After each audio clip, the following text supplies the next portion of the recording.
Assalamualaikum warahmatullahi wabarakatuh.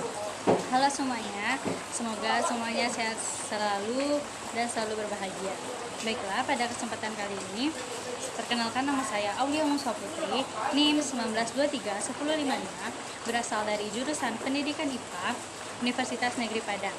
Pada kesempatan kali ini saya akan menjelaskan kembali berdasarkan video yang telah saya saksikan, video dari dosen saya yaitu Bapak Dr. Hanif Al-Qadri MPD mengenai administrasi pendidik dan tenaga kependidikan atau administrasi PTK.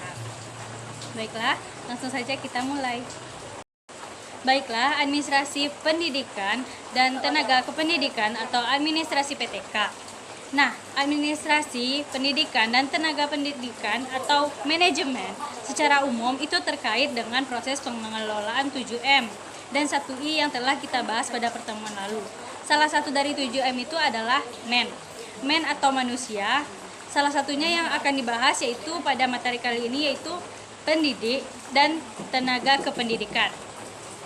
Berdasarkan Undang-Undang Nomor 20 Tahun 2003 bahwa tenaga kependidikan itu merupakan mereka atau anggota masyarakat yang mengabdikan diri kemudian diangkat untuk menunjang penyelenggaraan pendidikan. Mereka tidak terlibat secara langsung dalam proses pendidikan, maksudnya tidak langsung terlibat dalam proses pendidikan, akan tetapi merekalah yang menjadi penunjang terlaksananya proses pendidikan yang ada di sekolah mulai dari SD, SMP, SMA, dan perguruan tinggi. Nah, tentunya kita juga harus mengetahui apa itu administrasi pendidikan dan tenaga kependidikan atau administrasi PTK yang akan kita bahas pada kesempatan kali ini. Administrasi PTK itu mengatur atau mengelola yang harus dilakukan oleh tenaga pendidik dan kependidikan di sekolah maupun perguruan tinggi. Mulai dari tenaga pendidik itu masuk sampai nantinya tenaga pendidik itu berhenti atau pensiun melalui proses perencanaan SDM, mulai itu dari proses seleksi, penempatan, gaji, serta tunjangan yang diterima, bahkan penghargaan, dan sampai pensiun nantinya. Dan pentingnya dari administrasi pendidikan dan ketenaga pendidikan ini adalah sangat perlu adanya di dalam proses pembelajaran, karena pengelolaan pendidikan dan tenaga kependidikan itu sangat diperlukan karena pada dasarnya manusia itu berbeda-beda. Maksudnya ada banyak ragam tenaga pendidik yang ada di dunia ini. Maksudnya itu semua manusia itu memiliki pola pikir yang berbeda-beda. Juga berdasarkan yang telah kita bahas pada minggu lalu itu ada namanya teori X. Berdasarkan teori X itu manusia itu sifatnya itu ya pemalas. Maksudnya seperti jika ada dikasih kesempatan buat tidur ya lebih baik tidur karena manusia itu sifatnya ya dasarnya itu pemalas, namun dibantah oleh adanya teori Y. Kata teori Y, manusia itu berbeda berdasarkan dari motivasi yang dimilikinya. Jadi inilah yang membedakan kita dengan manusia yang lain. Tenaga pendidik ini dengan tenaga pendidik yang lain. Karena kata teori X itu sifatnya manusia itu malas, tapi berdasarkan teori Y, sifat manusia itu berbeda-beda berdasarkan dari motivasi yang dimilikinya. Jadi yang membedakan manusia itu adalah seberapa besar motivasi yang dimiliki oleh tenaga pendidik ini dibandingkan dengan tenaga pendidik lain untuk maju dan berubah untuk kedepannya demi pendidikan yang lebih baik. Baiklah, setelah kita mengetahui apa itu administrasi PTK, sekarang kita akan membahas apa-apa saja proses yang dibutuhkan dalam terlaksananya administrasi pendidikan dan tenaga kependidikan. Jadi sekarang saya akan membahas itu proses administrasi pendidik dan tenaga pendidikan. Ya, itu ada 3. Yang pertama itu ada pengadaan, yang kedua penempatan, yang ketiga itu ada orientasi. Kita akan bahas satu persatu, yaitu pertama pengadaan. Pada proses pengadaan ini di mana adanya tenaga pendidik itu menerima, mencari dan menemukan calon-calon pendidik dan tenaga pendidik yang sesuai untuk bergabung. Sesuai dengan maksudnya apa yang dibutuhkan di sekolah itu kayak guru ini, jadi menemukan yang sesuai. Yang kedua itu adalah proses penempatan.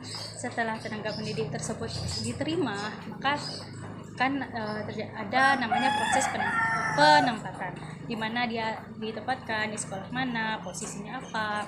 Kemudian yang ketiga itu ada proses orientasi. Maksudnya proses orientasi sini itu melakukan proses penerimaan bahwa guru tersebut atau dari dosen tersebut telah diterima di lingkungan ini.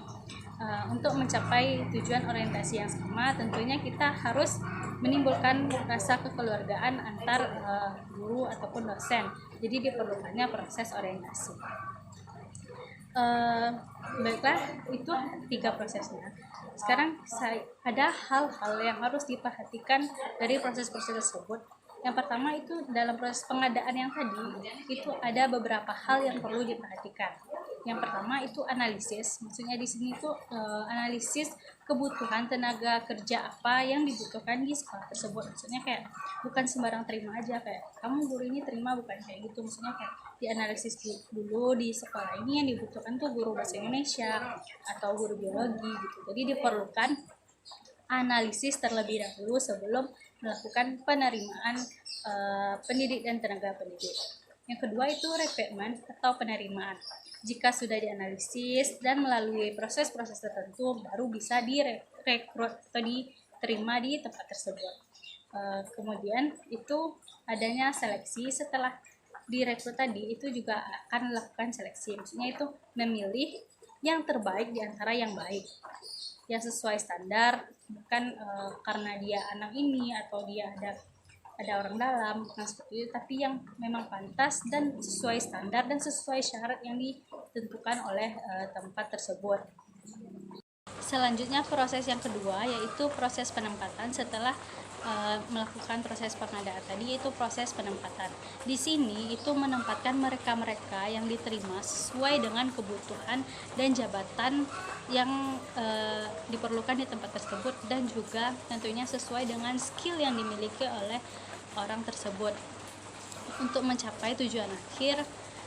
Seperti tujuan akhirnya yaitu the right man, the right place, the right man behind the right jobs. Harus maksudnya di sini itu harus menempatkan dengan jujur dan tidak mementingkan kepentingan pribadi ataupun kelompok. Maksudnya itu ya sesuai dengan skill dan sesuai dengan apa yang dibutuhkan. Seperti tujuan akhir dari ADM PTK ini di proses penempatan ini yaitu the right man, the right place, the right man behind the right jobs. Kemudian yang ketiga itu ada proses orientasi. Orientasi ini tentunya harus dilaksanakan sekaligus seperti untuk menyatakan bahwa calon yang telah diterima itu betul-betul diterima di lingkungan ini. Maksudnya itu dengan adanya ini mereka mungkin bisa lebih membuka diri, seperti wah saya diterima di sini gitu, orangnya baik-baik gitu.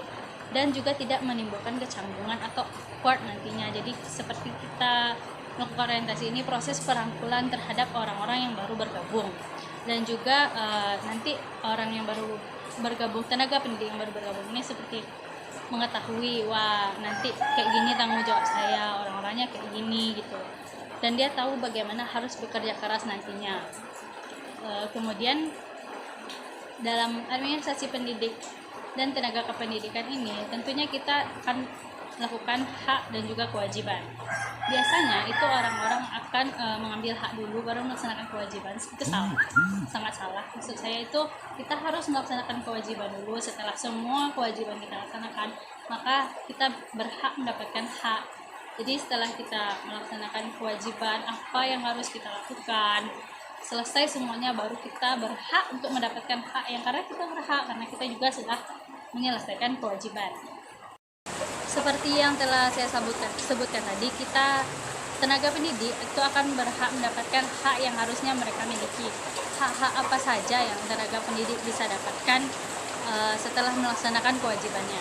Berdasarkan Undang-Undang PNS terkait dengan kesejahteraan pendidik dan tenaga kependidikan, mereka tenaga pendidik paling tidak menerima itu ada 3 hal: uang atau gaji yang didapatkan atas hasil kerja keras mereka.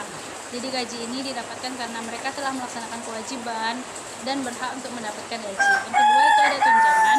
Kemudian yang ketiga itu baru ada penghargaan. Penghargaan di sini berdasarkan prestasi-prestasi apa yang telah didapatkan oleh tenaga pendidik ini. Dan juga gaji tadi itu berbeda. Maksudnya kalau PNS itu gajinya tergantung dari golongannya. Kalau misalnya honorer itu berdasarkan dengan kerja keras mereka juga. Jadi seberapa kerja mereka, segitu juga gaji yang didapatkan. Selain mendapatkan 3 hal tadi, PNS atau tenaga kependidikan itu mendapatkan satu lagi, yaitu cuti. Cuti kita semua pasti pernah mendengar mengenai cuti. Cuti berdasarkan Undang-Undang Nomor 12 Tahun 2003 Pasal 79 Ayat 1. Seorang pekerja atau seorang pendidik dan tenaga pendidik punya hak cuti tahunan sekurang-kurangnya 12 hari. Sekurang-kurangnya 12 hari, tapi perempuan boleh itu 1 bulan dan 2 bulan. Maksudnya itu 1 bulan sebelum melahirkan boleh cuti, dan 2 bulan setelah melahirkan juga dibolehkan cuti.